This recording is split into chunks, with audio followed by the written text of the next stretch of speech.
আমরা জাগতিক দুঃখসমূহকে বর্ণনা করতে গিয়ে প্রায় সময় মহামানব গৌতম বুদ্ধকে দুঃখবাদী হিসেবে উল্লেখ করি। আজকেও একটি বিষয় চোখে পড়ল, এক ভদ্রলোক বাংলাদেশের সমসাময়িক প্রেক্ষাপট বর্ণনা করতে গিয়ে উল্লেখ করছেন এভাবে, "অ্যা আজ যদি গৌতম বুদ্ধ জীবিত থাকতেন, তবে তিনি সর্বদুঃখম, সর্বদুঃখম না বলে অন্য একটি কথা বলতেন।"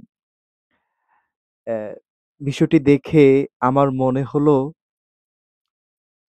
এই ভ্রান্তির যে দীর্ঘ প্রেক্ষাপট, এখান থেকে আমরা বেরিয়ে আসি। আসলে ম মহামানব গৌতম বুদ্ধ একজন দুঃখ মুক্তিবাদী ছিলেন। আমরা যদি বিষয়টিকে ইংরেজিতে কনভার্ট করি, তাহলে আমরা বলতে পারি তিনি দুঃখবাদী নয়, বরঞ্চ দুঃখ মুক্তিবাদী অর্থাৎ রিলিফিজমের তিনি প্রবক্তা। তিনি সবকিছুতে দুঃখ নিহিত আছে, এই বিষয়টিই মূলত ব্যাখ্যা করেছেন। সবকিছু দুঃখ এটি বলেননি। তিনি আমাদের জাগতিক বন্ধনের নেপথ্যে শোক, বিকারগ্রস্ততা, মোহ, বন্ধন এসব বিষয়কে উল্লেখ করতে গিয়ে উল্লেখ করেছেন, "পিয়াতে জায়াতে শোকো, পিয়াতে জায়াতে ভয়ং।" অর্থাৎ প্রিয় হতেই শোক উৎপন্ন হয়, প্রিয় থেকেই ভয় উৎপন্ন হয়।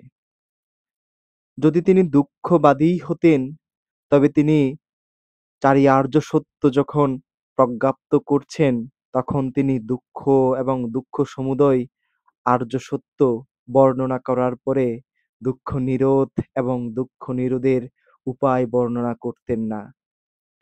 ঠিক একজন চিকিৎসক যেমন প্রথমে রোগের নিদান বর্ণনা করেন, রোগের ধরন, রোগের কারণ বর্ণনা করেন এবং রোগ মুক্তির উপায়ও বর্ণনা করেন,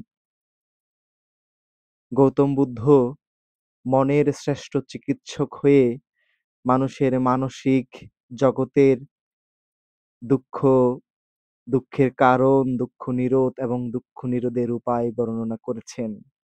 তাই আমরা যারা আছি, আমরা বুদ্ধকে দুঃখবাদী না বলে দুঃখ মুক্তিবাদী বলাই শ্রেয়। কারণ তিনি দুঃখের কারণ দর্শন বর্ণনা করার পরেই দুঃখ মুক্তির কারণ ও উপায়ও তিনি বর্ণনা করেছেন।